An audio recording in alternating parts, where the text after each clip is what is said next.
শ্যাওলা ভর্তি পুকুরে ঢিল মারো, পাথর ইট পাটকেল ছুড়ু, পানিতে ঢেউ খেলে যায়, তরঙ্গ সৃষ্টি হয়। যতক্ষণ ইট পাটকেল ঢিল খোলা মারা হয়, কচুরি পানা শ্যাওলাটা ততক্ষণ কিছুটা দূরে সরে যায়। ঢিল মারা বন্ধ, আবার আস্তে আস্তে কি হয়, সব এক জায়গায় হয়ে যায়। আমাদের অবস্থাটা না ওই রকম। আমি শুনছিলাম এই মাহফিল, এই জলসা প্রায় 30-35 বছর ধরে বোধহয় চলছে। হ্যান্ডবিলে লিফলেটে বোধহয় 30তম বার্ষিকী দেওয়া আছে, বা তার আগেও হয়তো হয়েছে, কিন্তু একাধারে একটা এই জলসাটা প্রতি বছর হয়ে আসছে। আলেম ওলামারা কোরআন হাদিসের ঢিল যখন মারেন, আমাদের মনের কোণে গুনাহের পাপের যে কচুরি পানা শ্যাওলা ভরে আছে, ক্ষণিকের জন্য ওগুলো কিছুটা দূরে সরে যায়। এখান থেকে উঠে রাস্তায় যেতে পারি না, ব্যাস খেলা শুরু হয়ে যায়, সেই যাতা। আবার গুনাহের পাপের ময়লা আবর্জনা সব এক জায়গায় হয়ে যায়।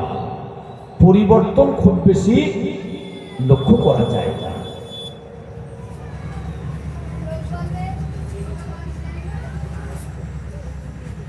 সম্মানীয় সুধী, তাই আমি বলছিলাম আমরা এখানে যারা বসেছি, অন্তত এই নিয়াতটা তৈরি করে নিলে মনের ভিতরে এ পাক্কা ইরাদা, এ সংকল্প আমরা করে নিই, আমরা শুধু বাড়ি শুনে চলে যাব না, জলসা দিয়ে দায়িত্ব কর্তব্য শেষ হয়ে গেছে এটা মনে করব না। এই হাজার হাজার টাকা পয়সা খরচ করে সুন্দর লাইটিং, মাইকিং, রেকর্ডিং এর ব্যবস্থা, সুন্দর অ্যারেঞ্জমেন্ট, ম্যানেজমেন্ট খুব ভালো, কিন্তু সেই মতো যদি আমাদের কাজটা না হয় তাহলে কি হবে বলে? সারা রাত জেগে এই মাহফিল থেকে, জলসা থেকে আমরা যদি কিছু নিয়ে বাড়ি না যেতে পারি তাহলে কি লাভ হলো আমাদের? খাওয়া তো বাড়ি আমরা খাই, বেড়াতে তো বহু জায়গায় যাই, মার্কেটিং তো বহু জায়গায় জীবনে করেছি, কিন্তু এই মাহফিলটাতে এসে, কোরআন হাদিসে এই আলোচনার মজলিসে এসে এখান থেকে অন্তত আমরা কিছু তৈরি করে বাড়ি নিয়ে যাওয়ার এই মন, এই মানসিকতা, অন্তরটা আমরা তৈরি করে নিই, তাহলে রাত জেগে কষ্ট করে শোনা, বলা, মাহফিল কায়েম করা, দেওয়া সবকিছু সার্থক হবে, তাহলে বেকার হয়ে যাবে। দুঃখ আর আফসোস, আজকের জলসা বাড়ছে, মিলাদ মাহফিল বেড়েছে, প্রতি রাতে রাতে হয়, শ্রোতাও বাড়ছে, মসজিদ বাড়ছে, মাদ্রাসা বাড়ছে, স্কুল কলেজ ইউনিভার্সিটি বাড়ছে, শিক্ষিতের হার বাড়ছে, শিক্ষা প্রতিষ্ঠানের সংখ্যা বাড়ছে, কিন্তু অত্যন্ত বেদনার সঙ্গে বলতে হয় শিক্ষিতের সংখ্যা বেড়েছে, শিক্ষিতের হার বেড়েছে, শিক্ষা প্রতিষ্ঠানের সংখ্যা বেড়েছে। এখন ICDS school, nursery school, KG school, primary school, boys school, girls school, college, মাদ্রাসা, ইউনিভার্সিটি ভরে গিয়েছে। শিক্ষা প্রতিষ্ঠানের অভাব নেই, ডিগ্রিধারীর অভাব নেই, খাতা ভরে যায় তার কোয়ালিফিকেশনে।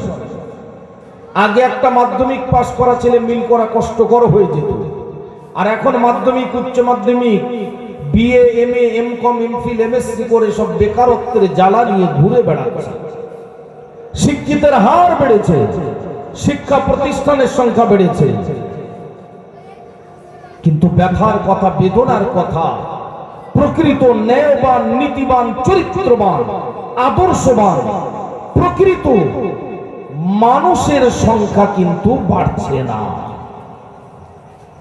মসজিদ বেড়েছে, মাদ্রাসা বেড়েছে, মক্তব বেড়েছে, জলসা জৌলুস সভা সমিতির সংখ্যা বেড়েছে, কিন্তু এখানে অত্যন্ত ব্যথার সঙ্গে বলতে হয় সত্যিকারে ইমানদার মুমিন মুসলমানের সংখ্যা বাড়ছে না। ঠিক না ভুল? সম্মানীয় শ্রোতা মণ্ডলী, খেয়াল করে শুনে রাখুন, জেনে রাখুন, আজ থেকে প্রায় ১৫০০ বছর পূর্বে আরবের মরুভূমির পরে দাঁড়িয়ে দাঁড়িয়ে দাঁড়িয়ে দাঁড়িয়ে আমার দয়াল নবী, সোনার নবী, মায়ার নবী, জগৎ গুরু, বিশ্বগুরু, প্রিয় নবী আমার, আজ থেকে ১৫০০ বছর পূর্বে যেসব ভবিষ্যৎবাণী করেছিলেন নবী আমার, যেসব সাবধান বাণী করেছিলেন, আজকের যুগে দেখা যায় আমার নবী পাকের প্রতিটা কথা একের পর এক সব কাজে পরিণত হয়। আজ পর্যন্ত এই পৃথিবীর জমিনে এমন কোন কবি, সাহিত্যিক, দার্শনিক, ইঞ্জিনিয়ার আর বৈজ্ঞানিক, এমন কোন সুশিক্ষিত পণ্ডিত ব্যক্তি জন্ম লাভ করতে পারেনি এই পৃথিবীর জমিনে। এমন কোন ব্যক্তি আর শক্তির আগমন হলো না যিনি আমার নবী পাকের সামান্য একটা কথাকে, আল্লাহর নবীর একটা হাদিসকে মিথ্যা বলে প্রমাণ করবে, অযৌক্তিক, অবৈজ্ঞানিক, কাল্পনিক বলে উড়িয়ে দেবে। আমার আল্লাহর নবীর একটা কথাকে মিথ্যা বলে উড়িয়ে দেবে, এমন ক্ষমতা আজ পর্যন্ত এ পৃথিবীর জমিনে কারো হলো না। আমার নবী পাকে একটা কথাকে কেউ মিথ্যা বলে প্রমাণ করতে পারলো না, আর আগামীতে পারবেও না, সম্ভব হবে না।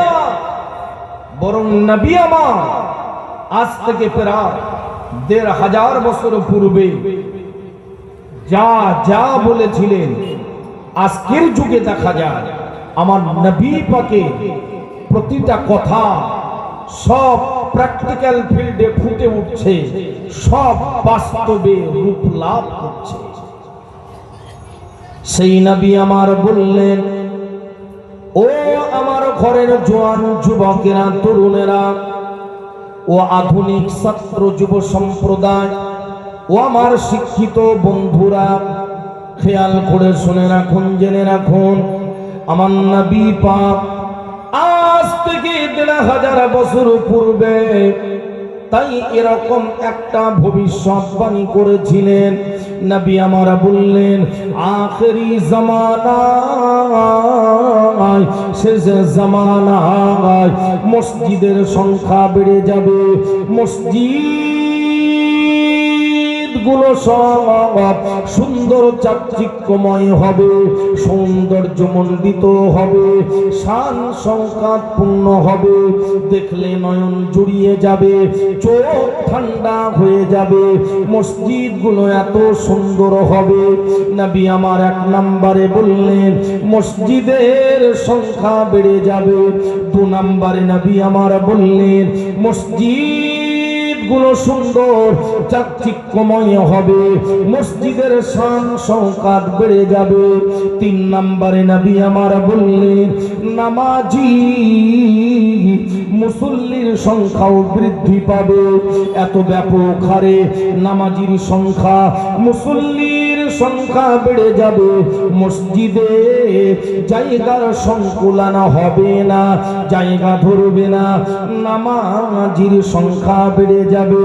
৪ নম্বরে নবী আমার সব থেকে বড় সাংঘাতিক কথা বললে।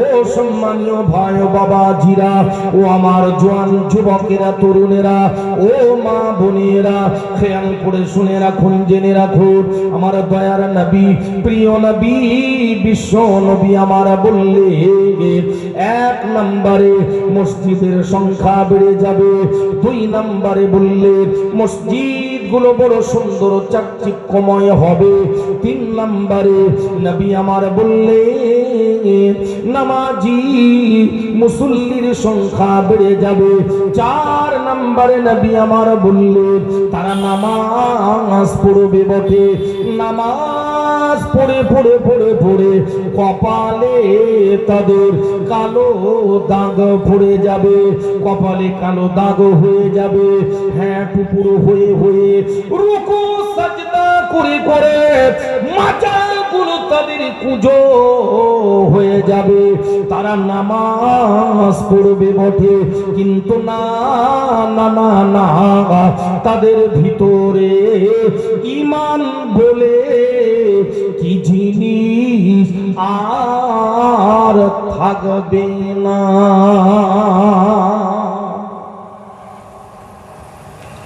ভাই একটু বলবেন, আজ থেকে প্রায় ১৫০০ বছর পূর্বে নবী আমার এই যে ভবিষ্যৎ বাণীটা করে গেলেন, এই যে সাবধান বাণীটা শুনিয়ে গেলেন, বর্তমান যুগ সন্ধিক্ষণে এসে, বর্তমান আমরা যে সময়টাতে এসে দাঁড়িয়েছি, এরকম একটা ইমার্জেন্সিকালীন পিরিয়ডে, এরকম একটা জরুরিকালীন মুহূর্তে, বর্তমান এই সিচুয়েশনে দাঁড়িয়ে একটু বলবেন আমার নবী পাকে ১৫০০ বছর পূর্বের এই ভবিষ্যৎ বাণীটা, আল্লাহর নবীর এই হাদিসে পাক, আমার নবীর এই কথাটা আজকের যুগে এসে ঠিক বলে মনে হচ্ছে না বেঠিক? একটু বলবেন, একটু জোরে বলেন না।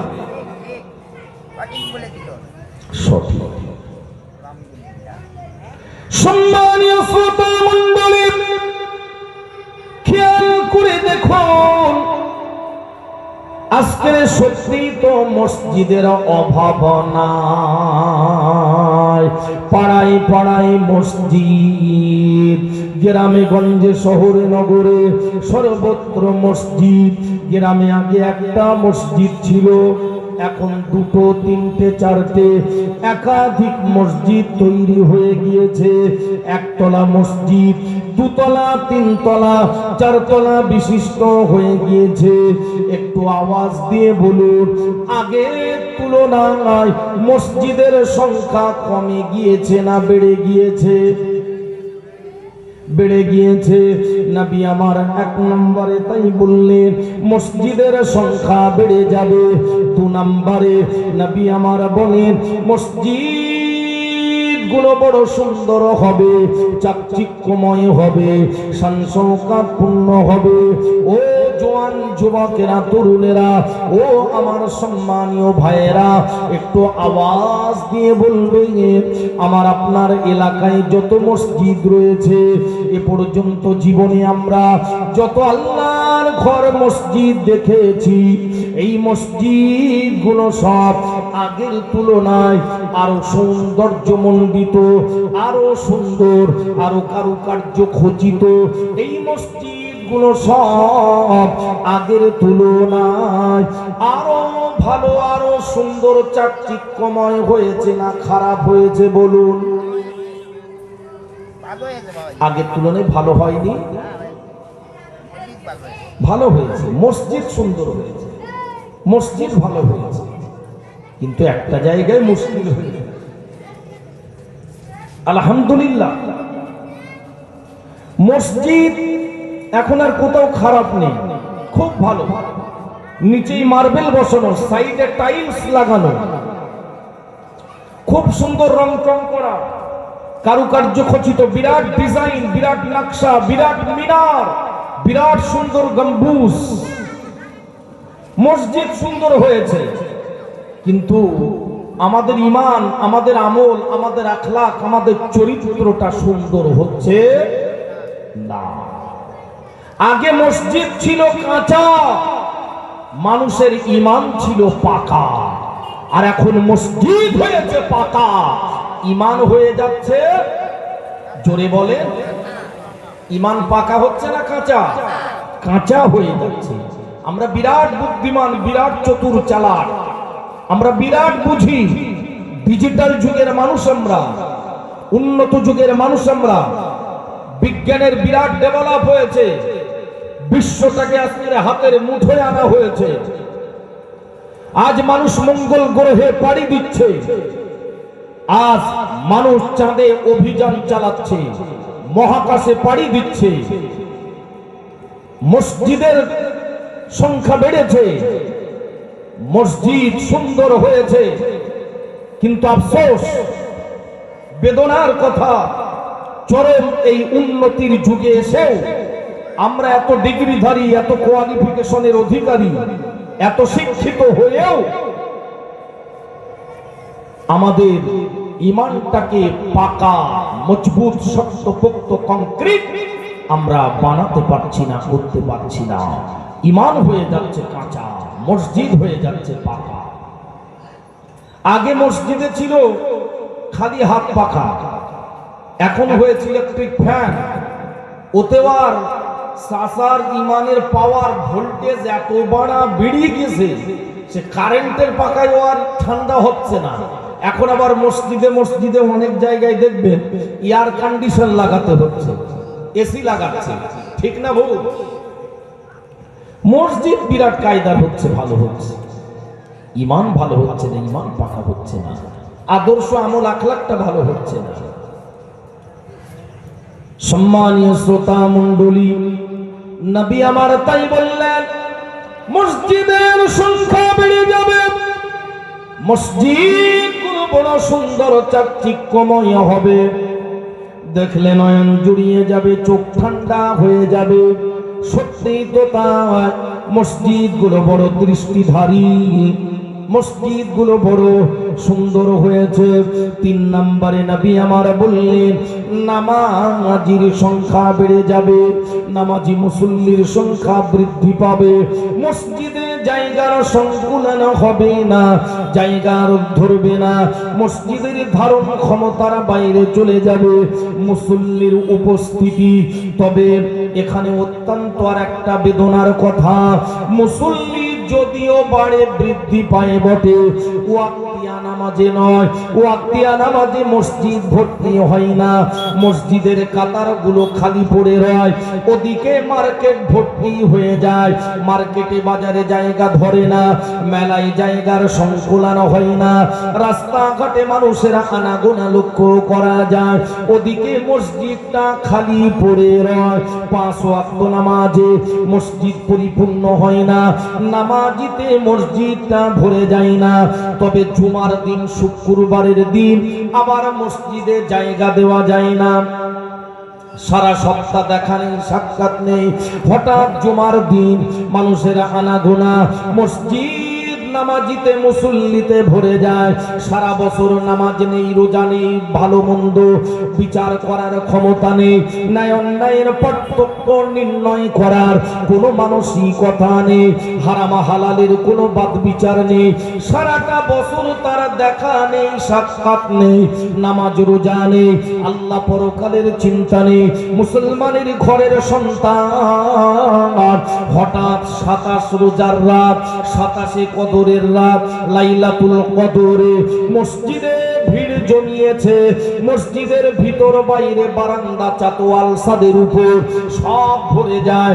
যারা একটা মাস ধরে নামাজ পড়েছে, তারা বিয়ে আদায় করেছে, আজকের তারা ভিতরে জায়গা পায় না, নতুন নামাজি মুসল্লিতে মসজিদ ভরে গিয়েছে।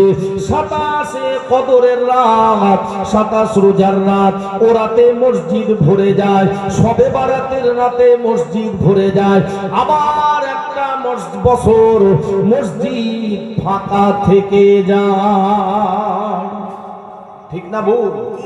ফাগুনে কোকিল, ফাল্গুন মাসে দেখবেন কোকিল খুব কুহু কুহু রব করে, ওর খুব ডাকাডাকি দেখা যায়। ফাল্গুন মাস পার হয়ে যায়, কোকিলের আর দেখা নাই, সাক্ষাৎ না। এক শ্রেণীর নামাজি মুসল্লি ওই রকম আছে, সারা বছর টাকা নেই, শর্টকাট নেই, নামাজ নেই, রোজা নেই, আল্লাহ পরকালের চিন্তা নেই। হঠাৎ ঈদের দিন একদম ঈদগাহ ময়দানের ফার্স্ট কাতারে দাঁড়িয়ে ওইটি ছড়ি ঘোরার, চালু ঘোরাতে ওইটি সারা বছর বলো দেখা দরকার নেই, নামাজ নেই, রোজা নেই, আল্লাহ পরকালের চিন্তা নেই, হারাম হালালের বাদ বিচার নেই, খোলা পানি খেয়ে রাস্তায় পড়ে চিটিং বাজনা খেলে অন্যায় কাজে, অকাজে, কুকাজে, পাপের কাজে, গুনাহের কাজে জীবনটাকে বরবাদ করে দিয়েছে। হাজারো হারাম কাজে যুক্ত, শুধু লাঠির জোরার, পাটির জোরার, ক্ষমতার জোর আছে, টাকার জোর আছে, পয়সার জোর আছে, সুদখোর মদমাতাল সেইটি হয়েছে মসজিদ কমিটি সেক্রেটারি। সেক্রেটারি না সেক্রেটারি আল্লাহই ভালো জানে। ওর টাকা আছে, পয়সা আছে, ওইটি হয়েছে মাদ্রাসা কমিটির সভাপতি, প্রেসিডেন্ট। ঠিক না ভুল? এই তো অবস্থা। আল্লাহওয়ালা মানুষের জায়গা নেই, ভালো নামাজি মুসল্লি তার জায়গা নেই, ঠাই কি হবে? এই তো অবস্থা। এ তো কিয়ামতের আলামত। এসব হওয়া মানেই জানবেন কিয়ামত খুব দূরে নয়, খুব নিকটে এসে যাচ্ছে। সম্মানীয় শ্রোতা মণ্ডলী, আজকের বাস্তব পরিস্থিতির দিকে একটাবার তাকিয়ে দেখুন, আর আমার নবী পাকের হাদিসটা সামনে রাখুন। আজ থেকে ১৫০০ বছর পূর্বে নবী আমার যা যা বলে গিয়েছিলেন, আজকের যুগে সব একটার পরে একটা কাজে পরিণত হয়ে যাচ্ছে কিনা দেখুন। নবী আমার তাই বললেন, নামাজির সংখ্যা বেড়ে যাবে, মাঝে মধ্যে মসজিদ ভরে যায়, ঈদগাহ ময়দানে জায়গা ধরে না, জুমার দিনে মসজিদে জায়গার সংকুলান হয় না, নামাজি বাড়ে, মুসল্লি বাড়ে, কিন্তু না না না না না না, পরক্ষণে কত বড় সাংঘাতিক কথা, কত বড় তাৎপর্যপূর্ণ কথা একটাবার চিন্তা করুন। নবী আমার ৪ নম্বরে সব শেষে বললেন, তারা নামাজ পড়বে বটে, তারা নামাজ পড়বে, নামাজ পড়ে পড়ে পড়ে পড়ে তারা কপালে কালো দাগ করে ফেলবে, নামাজ পড়ে পড়ে তারা টুকরো হয়ে হয়ে রুকু সাজদা করে করে মাজাগুলো তারা কুঁজো করে ফেলবে, কিন্তু না না না না, নবী আমার বলে তারা নামাজ পড়বে বটে, অথচ তাদের ভিতরে ঈমান বলে কি জিনিস আর থাকবে না। ঈমান আছে তো? ঈমান ঠিক রাখতে পারছি তো? মসজিদে যাচ্ছি আলহামদুলিল্লাহ, নামাজ পড়ছি, ২৭ গুণ সওয়াব বেশি পাওয়ার আশায় জামাতের সঙ্গে নামাজ আদায় করা হয়, ফার্স্ট কাতারে দাঁড়ায়। প্রথম কাতারে দাঁড়ালে যে ফার্স্টে যায়, প্রথমে যায়, একটা উট কুরবানির সওয়াব পাওয়া যায়। তাই জুমার দিনে সবার আগে আপনি মসজিদে হাজিরা দিয়েছেন, উপস্থিত হয়েছেন, প্রথম কাতারে মুসল্লির খাতায় নিজের নামটা উঠাতে পেরেছেন। কিন্তু আফসোস, আপনি মসজিদে যে গেলেন, নবী আমার বললেন সে নামাজ পড়বে, কপালে কালো দাগ হয়ে যাবে, মাজা কুঁচো হয়ে যাবে, অথচ ঈমান বলে কি জিনিস থাকবে না। কিছুটা অবাক হবেন আপনারা, বা হলেন নিশ্চয়ই আপনারা অবাক হবেন, জি আবার কেমন? কাফের, বেদিন, বেঈমান, মুশরিক সে তো আর নামাজ পড়ে না, কম বেশি যার ঈমান আছে সেই তো নামাজ পড়ে, অথচ নবী বলছেন সে নামাজ পড়বে, রুকু করবে, সিজদা করবে, নামাজ পড়ে পড়ে কপালে কালো দাগ হয়ে যাবে, মাজা কুঁজো হয়ে যাবে, অথচ তার ঈমান থাকবে না, এ আবার কেমন কথা? এটা হতে পারে নাকি?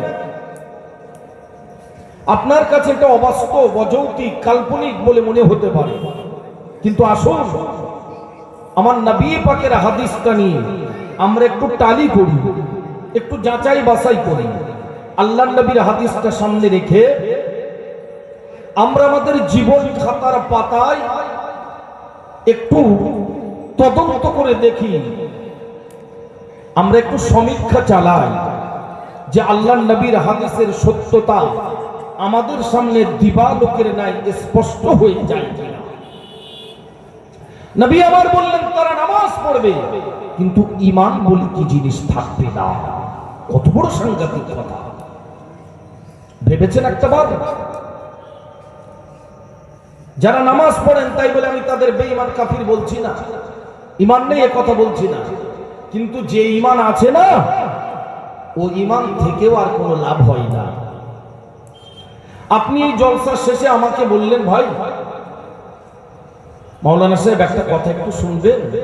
আমি বললাম কি?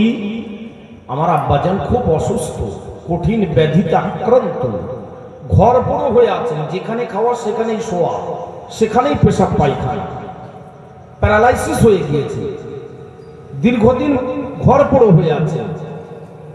একটু আমার বাড়িতেই পাশেই নিকটেই আমার বাড়িতে একটু যাবেন, আমার আব্বার জন্য একটু দোয়া করে আসবেন। হুজুর একটু চলুন। আমি আপনার অনুরোধে সাড়া দিয়ে আপনার বাড়িতে গেলাম, ঘরের বারান্দায় পা রেখেছি। আপনি বললেন হুজুর আমার আব্বু শুয়ে আছেন। আপনি ঘরের ভিতরে প্রবেশ করলেন আমাকে বসতে দেওয়ার জন্য, ঘর থেকে একটা চেয়ার আনার জন্য। ততক্ষণে আমি বারান্দাতে পড়ে থাকা আপনার আব্বার কাছে যেয়ে বললাম আসসালামু আলাইকুম। কোনো আওয়াজ নেই, আসসালামু আলাইকুম, কোনো উত্তর নেই। তৃতীয়বার আরো জোরে সালাম দিলাম, তাও কোনো উত্তর নেই।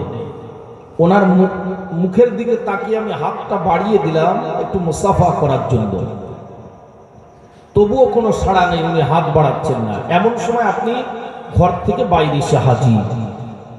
বললেন হুজুর বিয়াদবি মাফ করবেন, কিছু মনে করবেন না, আমার আব্বা বধির, কালা, কানে শুনতে পান না। আপনি উচ্চ আওয়াজে সালাম দিচ্ছিলেন, আমি ঘর থেকে শুনতে পাচ্ছিলাম, কিন্তু আমার আব্বার শোনার মতো ক্ষমতা, শ্রবণ শক্তি আর নেই। আপনি হাত বাড়াচ্ছেন হুজুর, আমার আব্বা চোখে আর দেখতেও পান না, দৃষ্টি হারিয়ে ফেলেছে, দৃষ্টি শক্তিও আর নেই। হুজুর কিছু মনে করবেন না, আমার আব্বা দেখতে পাচ্ছেন না, কানে শুনতেও পাচ্ছেন না। এই দেখুন শরীরে পশনা ধরে গিয়েছে, পোকা গায়ে জন্মে গিয়েছে, এখন আর কিছু খেতেও পারেন না। লিকুইড তরল জাতীয় খাবার চামচ কেটে গালে দিয়ে দেওয়ার পরে হয়তো একটু দুধ কি একটু পানীয় 2-1 ফোঁটা খান, তাও খেতে পারেন না, পান করতে পারেন না। হুজুর কিছু মনে করবেন না। আচ্ছা একটু বলবেন এবারে, এইরকম একটা মানুষের বর্ণনা আমি আপনাদের সামনে দিলাম। এখন এই মানুষটা এখনো মারা যাননি, দেহে এখনো প্রাণের সঞ্চার, এখনো রুহু আছে, আত্মা আছে, হার্টবিটটা ঠিক আছে, মানুষটা এখনো মারা যাননি। তাকে মৃত লাশ বলতে আপনি পারবেন না, কিন্তু তার হাত চলে না, পা ওঠে না, মুখ দিয়ে কথা বলতে পারেন না, চোখে দেখতে পান না, কানে শুনতে পান না। আচ্ছা ভাই, এরকম মানুষ বেঁচে থেকে, এরকম মানুষের দেহে প্রাণ থেকেও এ মানুষের দ্বারা দেশ, জাতি, সমাজ কোনোভাবে আর উপকৃত হতে পারবে কি? পারবে না। তাই অনেক সময় সন্তান বলে ফেলে হুজুর এই কষ্ট আর চোখে দেখতে পাচ্ছি না, এর থেকে আল্লাহ আমার আব্বাকে উঠিয়ে নিলে বরং ভালো হতো, সন্তান হয়ে এই কষ্ট আর দেখা যায়। আমি বললাম এরকম কথা বলতে নেই, দোয়া করুন আল্লাহ শেফা দিন, আল্লাহ রহম করুন, আর না হলে ইমানি হালাতে আল্লাহ যেন মউত নসিব করেন, এরকম বলবেন না। ভাই যে মানুষটার হাত নেই, থেকেও নেই, পা নেই, চোখ নেই, কান নেই, বাকশক্তি রহিত, কথা বলার ক্ষমতা হারিয়ে ফেলেছে, খেতেও পারেন না, মানুষটাকে আপনি মরা লাশ বলতে পারবেন না, জীবিত মানুষ। কিন্তু এরকম জীবিত মানুষ থেকেও আর কোনো লাভ হয় না। ঠিক অনুরূপ ভাবে শুনে রাখুন, জেনে রাখুন, আজ আমাদের ঈমান আছে বটে, কিন্তু না না না, ও ঈমান থেকেও আজ আর কোনো লাভ হয় না। আপনার পিতার যেমন প্যারালাইসিস আক্রান্ত হয়ে হাত পা চোখ কান সব অকেজ অকর্মণ্য অচল হয়ে গিয়েছে, ঠিক অনুরূপ ভাবে আজ আমরা গুনাহ করে করে পাপ করে করে পাপের সাগরে হাবুডুবু খাওয়া শুরু করে দিয়েছি। গুনাহের স্রোতে আজ আমরা গা ভাসিয়ে দিয়েছি। ফলে আজ আমাদের ওই গুনাহের কারণে, পাপের কারণে আজ আমাদের ঈমানটা ওই রকম পঙ্গু হয়ে গিয়েছে। ঈমানে আজকের প্যারালাইসিস ধরেছে, আজ আমাদের ঈমানে ক্যান্সার অ্যাটাক করেছে। মানুষের শরীরে হয় ক্যান্সার, আর আজ আমাদের ঈমানে ধরেছে ক্যান্সার। মানুষের শরীরে করোনা ভাইরাস অ্যাটাক করে, আর আজ আমাদের ঈমানে করোনা ভাইরাস অ্যাটাক করেছে। ঈমান আছে বলে মুসলমান দাবি করে, গর্ব করে, ফখর করে, কিন্তু না না না না, শিরক বেদাতে লিপ্ত থেকে, গুনাহের কাজে জড়িত থেকে আসছে তার ঈমানটাকে কানা করে ফেলেছে। পাপের কাজ করে করে ঈমানটাকে আজকে বোবা করে ফেলেছে। এ মুসলমান আজকে অন্যায় অপরাধে লিপ্ত হয়ে ঈমানটাকে কানা খোড়া কুজো বোবা ঈমানটাকে একেবারে নষ্ট করে ফেলেছে। ঈমান আছে বটে, ওই ঈমানের দ্বারা আজার কোনো কাজও হয় না। ওই মানি বলে বলিয়ান হয়ে এ মুসলমান আজ সোজা হয়ে দাঁড়াতে পারে না। আমার আল্লাহ কোরআনুল কারীমে তাই পরিষ্কার জানিয়ে দিলেন, বিসমিল্লাহির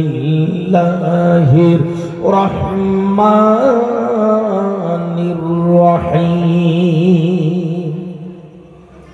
ওয়ালা তাহিনু ওয়ালা তাহজানু ওয়া আনতুমুল আ'লাউনা ইন কুনতুম মুমিনিন।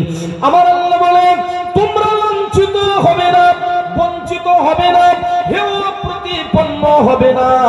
ওয়ালা তাহজানু, কোনো চিন্তা, কোনো টেনশন তোমাদের থাকবে না, কোনো ভয়ভীতি তোমাদের থাকবে না। কেউ তোমাদের কোনো ক্ষতি করতে পারবে না, বরং তোমরাই থাকবে সবার উপরে। কেউ তোমাদের কোনো ক্ষতি করতে পারবে না, কেউ তোমাদের দুনিয়ার জমিন থেকে নিশ্চিহ্ন করে দিতে পারবে না।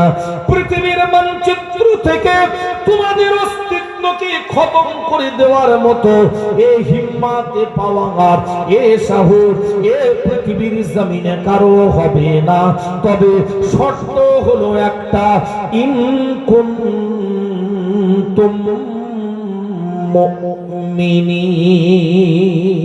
আমার আল্লাহ বলেন, তোমরা যদি প্রকৃত মুমিন হতে পারো, সত্যিকারের ঈমানদার মুমিন মুসলমান যদি তোমরা বনে যেতে পারো, তাহলে কোনো চিন্তা, কোনো ভয়ভীতি, কোনো দুঃখ, কোনো টেনশন তোমাদের থাকবে না।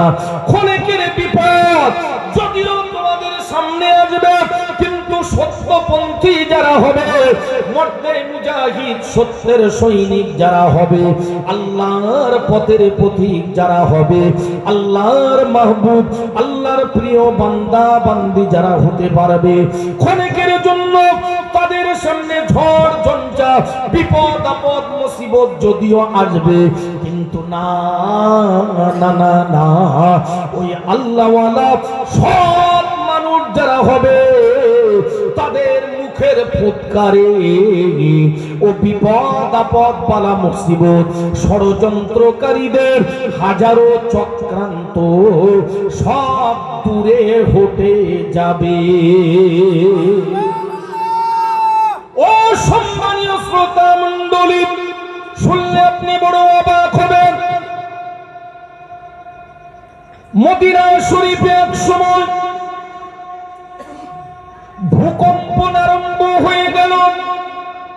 মদিনার জমিনটা থরথর করে কাঁপছে। আমার নবীর মাজার মুকদ্দাস, যেখানে আমার নবী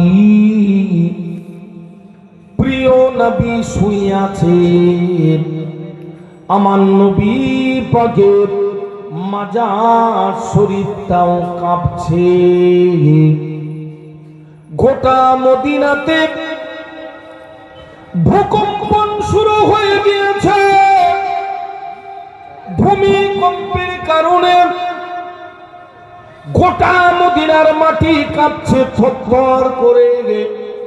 খলিফাতুল মুসলিমিন আমিরুল মুমিনিন হযরতে ওমর ফারুক রাদিয়াল্লাহু তাআলা আনহু, আমার নবী পাকের প্রিয় সাহাবা,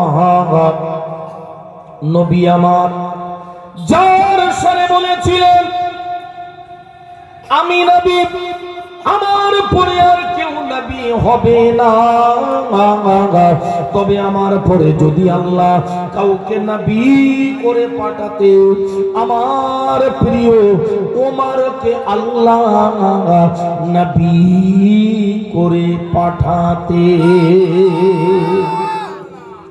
নবী আমার এই দুনিয়ার জমিন থেকে যে 10 জন মানুষকে আশারাই মুবাশশারা, যে 10 জন সাহাবাকে নবী আমার এই দুনিয়ার জমিন থেকে আল্লাহর দয়ার জান্নাতের সার্টিফিকেট দিয়েছিলেন, জান্নাতি মানুষ, আল্লাহর বেহেশতি বান্দা বলে নবী আমার যে 10 জনকে ঘোষণা দিয়েছিলেন, তার মধ্যে এই হযরত ওমর ফারুক রাদিয়াল্লাহু তাআলা আনহু নবী আমার তার নামটা উল্লেখ করে বলেছিলেন, এ আমার সাহাবা, ও আমার শিষ্য, ও বাবা হযরতে ওমর, ও বাবা হযরতে ওমর, আমি নবী আমি জানিয়ে দিলাম, ও বাবা ওমর,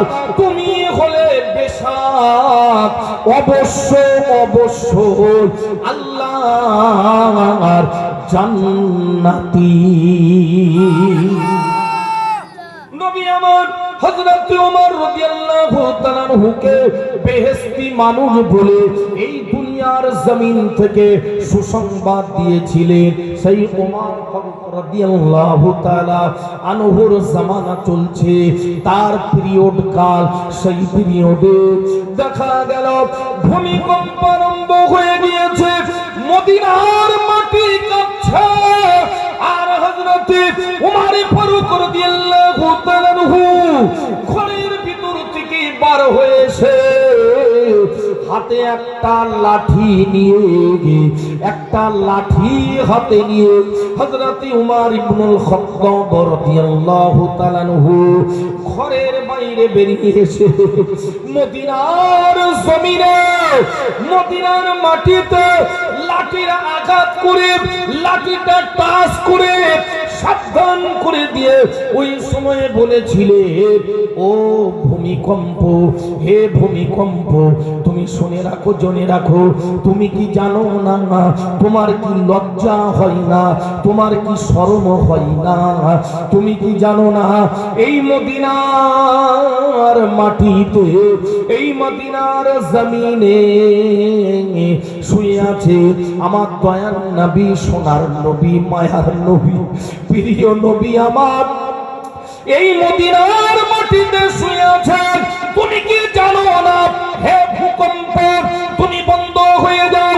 খবরদার, আমি নবীর গোলাম, আমি নবীর গোলাম, নবীর দাস, আমি ওমর তোমায় সাবধান করে বলে দিলাম, খবরদার খবরদার, আর যেন তুমি নড়াচড়া করবে না, আর যেন কাঁপুনি ধরাবে না। এই জমিনে আল্লাহর নবী, সোনার নবী, মায়ার নবী শুয়ে আছে।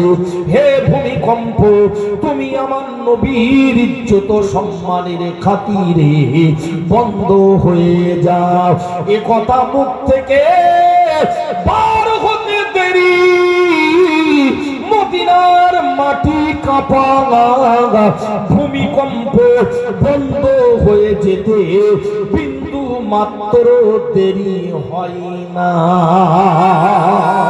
সঙ্গে সঙ্গে দেখা যায় ভূকম্প থেমে যায়, ভূমিকম্পটা আস্তে আস্তে একেবারে বন্ধ হয়ে গেল। আজও পর্যন্ত মদিনার জমিনে আর ভূমিকম্প হয় না।